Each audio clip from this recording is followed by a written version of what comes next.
बहुत समय पहले की बात है। गहरे समुद्र में जल परियों के राजा का राज्य हुआ करता था। उसकी 6 सुंदर राजकुमारियां थीं जिन्हें राजा बहुत प्यार करता था। उनमें से सबसे छोटी जल परी का नाम ईवा था। ईवा सभी की चहेती थी क्योंकि वह हर समुद्री जीव के बारे में अच्छा सोचती थी।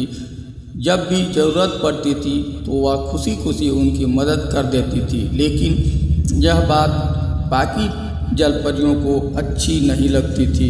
राजा ने नियम बनाया था कि जो भी जल परी 18 साल की हो चुकी हो तो वह समुद्र की ऊपरी सतह पर जा सकती थी। इस तरह उन्हें समुद्र के बाहर की दुनिया को देखने का मौका मिलता था। एक दिन राजा की 5वीं परी का 18वां जन्मदिन था तो उसे भी यह मौका दिया गया, जिसे देखकर ईवा के मन में भी समुद्र की सतह पर जाने का मन हुआ। ईवा ने भी अपने पिताजी यानी समुद्र के राजा से समुद्र की सतह पर जाने की इजाज़त मांगी। इस पर राजा ने यह कहते हुए मना कर दिया कि समुद्र की सतह पर जाने के लिए वह अभी बहुत छोटी है। इस घटना के बाद से ईवा को अपने 18वें जन्मदिन का इंतजार रहने लगा। समय बीतता गया और ईवा अपनी दादी से समुद्र के बाहर की दुनिया के बारे में पूछती रहती थी। दादी की कहानियों से ईवा को इंसानों के बारे में भी पता चला। दादी माँ ने ईवा को यह भी बताया कि हमारी उम्र 300 साल होती है और हम मरने के बाद झाग बन जाते हैं। वहीं जिस जलपरी का दिल नेक और सच्चा होता है उसे आसमान की परी अपने साथ ले जाती हैं और उस जलपरी को भी परी बना देती हैं। वहीं इंसानों की उम्र ज़्यादा से ज़्यादा 100 साल ही होती है। इस प्रकार दादी से रोज़ वो समुद्र से बाहर की दुनिया के बारे में जानती रहती थी। एक दिन वो घड़ी भी आ ही गई जिसका ईवा को कई सालों से इंतजार था। नियम के अनुसार ईवा ने भी अपने जन्मदिन के अवसर पर राजा से समुद्र की ऊपरी सतह पर जाने की आज्ञा मांगी। इस पर राजा आज्ञा देने के लिए तैयार नहीं हुए। उन्हें डर था कि उनकी इस भोली भाली बेटी को कोई कुछ कर न दे। तभी वहाँ केकड़ा आता है जो राजा का मंत्री था। सभी राजा के मंत्री को श्रिम्प कहकर बुलाते थे। वह ईवा का बहुत अच्छा दोस्त भी था। श्रिम्प ने राजा से अनुरोध किया कि वह ईवा का ख्याल रखेगा और उसे अपने साथ सही सलामत वापस लेकर आएगा। तब राजा ने उन दोनों को समुद्र की सतह पर जाने की आज्ञा दी। राजा से आज्ञा लेकर वो दोनों खुशी खुशी समुद्र की ऊपरी सतह की ओर चल देते हैं। जैसे ही ईवा ने समुद्र के ऊपर की दुनिया देखी और देखती ही रह गई। उसने वहाँ हवा को महसूस किया, हवा में उड़ते हुए पक्षी देखे, सूरज को देखा। वह यह सब देख ही रही थी कि अचानक उस ओर उन्हें एक बड़ी नाव आती दिखाई दी। उसने दूर से उस पर सवार राजकुमार को देख लिया था। उसे देखते ही ईवा को उस राजकुमार से प्यार हो गया। तभी अचानक समुद्र में तूफान आ गया और राजकुमार की नाव तूफान में फंसकर टूट गई। यह सब देखकर ईवा का मन भावुक हो गया और वह तुरंत राजकुमार को बचाने के लिए बढ़ चली। राजकुमार बेहोश हो गया था। ईवा बेहोशी की हालत में उसे समुद्र के किनारे ले आई। समुद्र के किनारे आकर वह राजकुमार को देखने लगी। तभी अचानक वहाँ किसी के आने की आहट सुनाई दी। इस पर वह झट से एक चट्टान के पीछे छिप गई। उसने देखा कि वहाँ कुछ राजकुमारियाँ आकर राजकुमार के पास रुक गई हैं और उसे होश में लाने की कोशिश कर रहे हैं। राजकुमार ने होश में आते ही उसके पास खड़ी राजकुमारी से पूछा कि क्या उसकी जान उस राजकुमारी ने बचाई है। तब उस राजकुमारी ने झूठ बोलते हुए हाँ उत्तर दिया।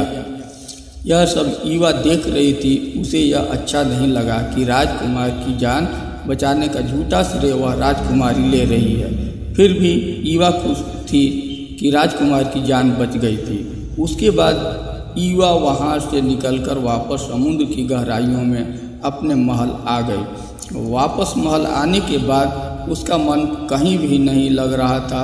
उसे अब हर पल बस राजकुमार की याद सताती रहती थी। तभी वहाँ श्रिम्प आया और उसने ईवा से पूछा कि वह क्यों उदास है। तब ईवा ने उसे पूरी बात बताई। श्रिम्प ने कहा कि यहाँ काले समुद्र की ओर एक डायन रहती है। वह शायद तुम्हारी इस मामले में कुछ मदद कर सकती है, लेकिन उसके ऊपर भरोसा नहीं किया जा सकता है। ईवा किसी भी हालत में राजकुमार को पाना चाहती थी। इस कारण वह बिना कुछ सोचे समझे डायन के पास जाने के लिए चल देती है। डायन ने जैसे ही उसे अपनी गुफा में आते हुए देखा तो जादुई आईने से इसके बारे में पूछा। तब आईने ने बताया कि वह राजकुमारी है जिसका दिल बहुत साफ है। वह बहुत जल्दी आसमान की परी बनने वाली है। जिस दिन वह परी बनेगी उस दिन तुम्हारे पाप की दुनिया और तुम्हारा दोनों का अंत हो जाएगा। डायन ने यह सुना तो उसने कहा कि मैं ऐसा कभी नहीं होने दूंगी। इतने में ईवा डायन के पास पहुंच जाती है और अपने दिल की बात उसे बताती है। इस पर डायन कहती है कि वह उसकी मदद तो कर सकती है, लेकिन जब वह इंसान बनेगी तब उसकी आवाज़ चली जाएगी। यह सुनकर ईवा कुछ देर सोचने लगी। फिर उसने कहा कि वह राजकुमार के लिए कुछ भी कर सकती है। डायन मन ही मन हंसी और उसने ईवा को एक जादुई शरबत दिया। डायन ने कहा कि जैसे ही वह समुद्र के किनारे पहुंचकर इस शरबत को पिएगी वह इंसान बन जाएगी। ईवा तुरंत शरबत को लेकर समुद्र की ऊपरी सतह की ओर बढ़ने लगती है और जल्दी ही वह किनारे पर पहुंच जाती है। किनारे पर पहुंचते ही ईवा उस जादुई शरबत को पीती है और बेहोश हो जाती है। शरबत पीने के बाद ईवा की पूंछ अब पैरों में बदल चुकी होती है। तभी जल परी से इंसान बन चुकी बेहोश ईवा पर राजकुमार की नज़र पड़ती है और वह ईवा की खूबसूरती को देखता ही रह जाता है। वह उसे अपने महल ले आता है। ईवा को देखने के बाद कहीं न कहीं राजकुमार को भी उसे प्यार हो जाता है, लेकिन उसने उस राजकुमारी को शादी का वचन दे दिया था जिसने राजकुमार को बचाने का झूठ बोला था। दूसरे दिन ईवा को जब होश आया और वह चलने लगी तब राजकुमार उसके पास आया और उससे उसके बारे में पूछने लगा। इस पर ईवा कुछ भी नहीं बोल पाई और बहुत दुखी हुई। इसके बाद उसे पता चला कि राजकुमार की शादी राजकुमारी से होने वाली है, जिसे सुनकर वह और भी अधिक दुखी हुई और किनारे पर आकर रोने लगी। जब श्रिम्प ने यह सब बात सुनी तो उसने पूरी बात समुद्र के राजा और राजकुमारियों को बताई। राजा सीधा किनारे की ओर जाने लगा और राजकुमारियां डायन की गुफा की ओर। राजकुमारियों ने डायन से आकर ईवा के बारे में पूरी बात कही और उसे वापस से जल परी बनाने की प्रार्थना करने लगी। डायन को लगा कि यह सब मेरे जाल में फंस गए हैं। डायन ईवा के हाथों राजकुमार को मरवाना चाहती थी, जिससे वह कभी भी आसमान की परी न बन पाए और डायन की पाप की दुनिया बनी रहे। डायन ने राजकुमारियों को एक खंजर दिया और उनसे कहा कि अगर ईवा इस खंजर से राजकुमार को मार दे तो वह फिर से जल परी बन सकती है। राजकुमारियां वह खंजर लेकर किनारे की ओर बढ़ने लगती हैं। राजा को खंजर देकर राजकुमारियां उन्हें डायन की पूरी बात बताती है। राजा वह खंजर ईवा को देता है और उससे राजकुमार की हत्या करने को कहता है। ईवा खंजर लेकर महल की ओर बढ़ती है, लेकिन वह राजकुमार को पसंद करती थी।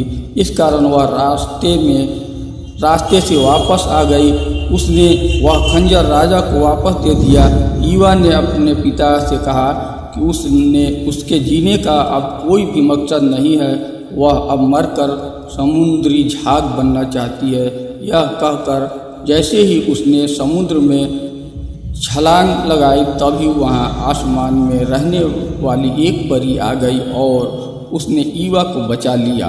परी ने ईवा को बचाते हुए कहा कि हम ईवा को अपने साथ ले जा रहे हैं और आज के बाद यह आसमान की परी बनकर हमेशा के लिए वहीं रहेगी।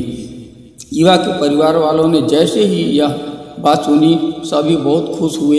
ईवा के परी बनते ही डायन का जादू समाप्त हो जाता है। इतने में ईवा के पीछे पीछे वहां राजकुमार भी आ पहुंचता है। राजकुमार वहां मौजूद सभी जल परियों और आसमानी परी को देख हैरान रह जाता है। वह ईवा को बताता है कि वह भी उससे बहुत प्यार करता है। इस पर ईवा राजकुमार से कहती है कि इस जन्म में न सही लेकिन अगले जन्म में हम जरूर मिलेंगे। कहानी यहीं से हमें इस कहानी से सीख मिलती है, साफ मन से अच्छे काम करने वालों का कभी बुरा नहीं होता, वहीं दूसरों का बुरा चाहने वालों के साथ हमेशा बुरा ही होता है। थैंक्स, धन्यवाद।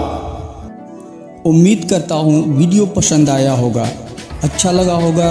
आगे भविष्य में इसी तरह की ज्ञानवर्धक वीडियो को देखने के लिए हमदर्द चैनल को सब्सक्राइब जरूर कर लें और साथ ही घंटी के बटन को दबाकर ऑल नोटिफिकेशन को ऑन जरूर कर लें ताकि नई वीडियो का नोटिफिकेशन आपको मिलता रहे। थैंक्स, धन्यवाद।